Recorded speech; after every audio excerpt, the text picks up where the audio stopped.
So recently, Eric Holder got himself into a little bit of trouble by saying something sort of mildly controversial. Now, he was caught on video talking to fellow Democrats, Democratic voters in specific, about what we need to do to fight the Republicans. Now, he said, okay, here's what we're going to do.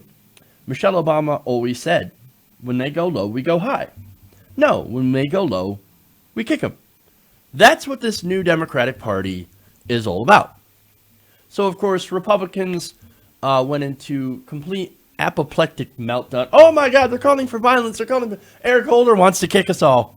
They want to kick us. They want to do violence against us. It just goes along with our narrative about the roaming mobs of liberals.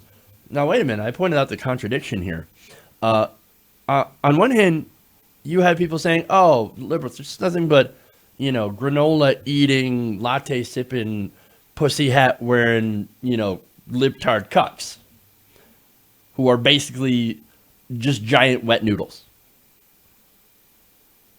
Somehow that morphed into roaming gangs of angry liberals. Look, it's Schrodinger's liberal. That's what's going on here, right?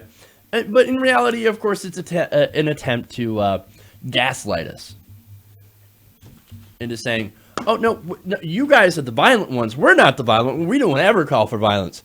No, I pointed out a whole bunch of examples where Donald Trump himself, president of the United States, at his rallies, encouraged violence, and how the alt-right has encouraged violence against people.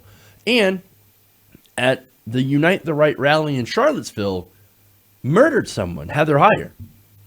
So now, I also mentioned yesterday when I last talked about this, how Michelle Obama, of course, was not in favor of this. In fact, she said, fear is not a proper motivator, right? So she's like, "Oh, this is wrong. You shouldn't actually say we should kick him because fear is not a proper motivator. No, we need to give people hope." Now, look, am I receptive to that message? Definitely. I was receptive back in 2008 when I first voted for President Obama on hope and change. But things are a little bit different now. So here's the thing. What I advocate for, and what this entire conversation is missing, the context that is missing here, right?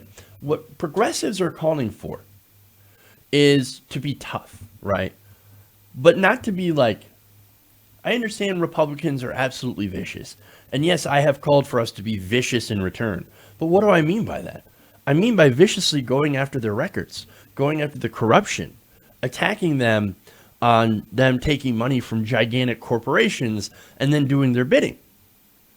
Attacking them on things like basically their record and things that they've said about women and minorities and the things that they voted for in Congress. That's what I mean by vicious.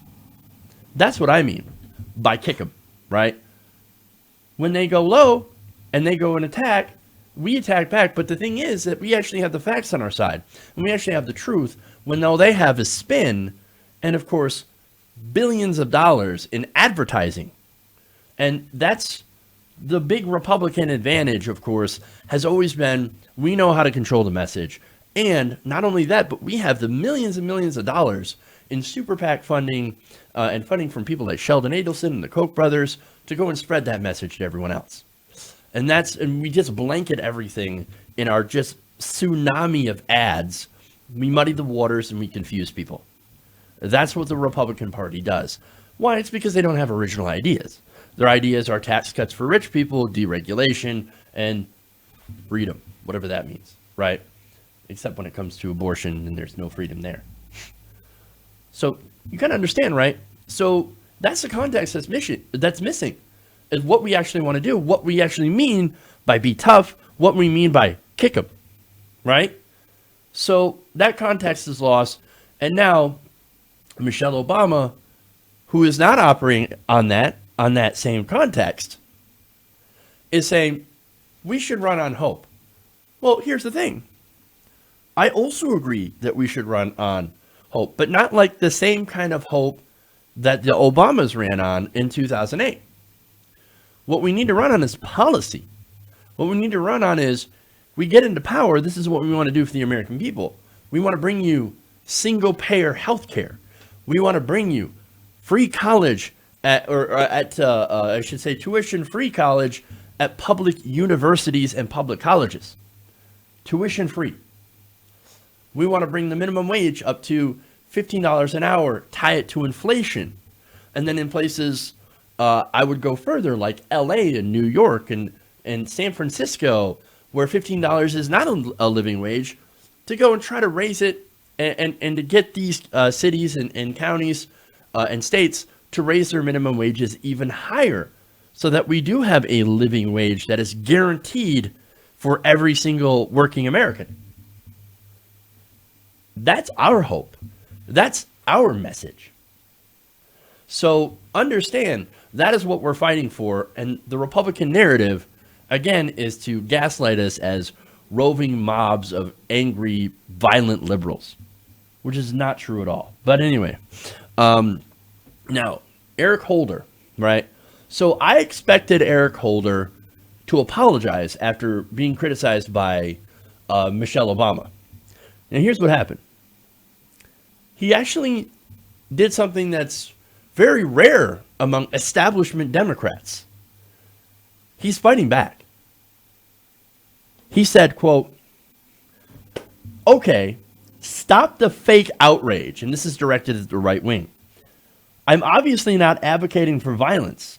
In fact, when I was Attorney General, violent crime in the United States was historically low. I'm saying Republicans are undermining our democracy, and Democrats need to be tough, proud, and stand up for the values we believe in. The end." There you go. Eric Holder, surprisingly, being strong on rhetoric. Wow. Now, here's the thing. Going back to Michelle and why she is calling for supposed civility, right?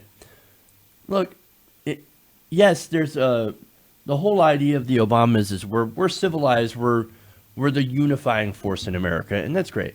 And it also goes to her not wanting to be known as the angry black lady.